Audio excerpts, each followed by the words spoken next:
ராமநாதீஸ்வரர் திருக்கோயிலை பற்றி பார்க்க போகிறோம்.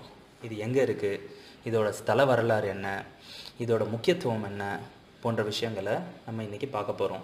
இந்த வீடியோவை முழுசாக பாருங்கள். ஏன்னா சென்னைக்குள்ளேயே ஒரு ராமேஸ்வரம் இருக்குன்றது நம்ம பல பேருக்கு தெரியாது. நீங்கள் இந்த வீடியோவை ஃபுல்லாக பார்த்தீங்கன்னா இதை பற்றி கம்ப்ளீட்டான ஒரு வரலாறை உங்களால் அறிய முடியும். இதை பார்த்ததுக்கப்புறம் லைக் பண்ணுங்கள், மற்றவங்களுக்கு ஷேர் பண்ணுங்கள். இது வரைக்கும் எங்கள் சேனலை நீங்கள் சப்ஸ்கிரைப் பண்ணலைன்னா சப்ஸ்கிரைப் பண்ணுங்கள். இந்த ராமநாதீஸ்வரர் கோயில் பார்த்திங்கன்னா போரூர் ஜங்ஷன்லேருந்து, அதாவது நீங்கள் கிண்டியிலேருந்து போரூர் போனீங்கன்னா போரூர் ஜங்ஷனில் லெஃப்ட் எடுத்த உடனே நடக்கக்கூடிய தூரத்தில் அமைந்திருக்குது. இந்த ராமநாதீஸ்வரர் கோயிலுக்கு நீங்கள் போரூர் ஜங்ஷன்லேருந்து நடந்தே போயிடலாம். இப்போ அந்த பழமையான கோயிலோட ஸ்தல வரலாறு பற்றி நான் உங்களுக்கு சொல்ல போகிறேன்.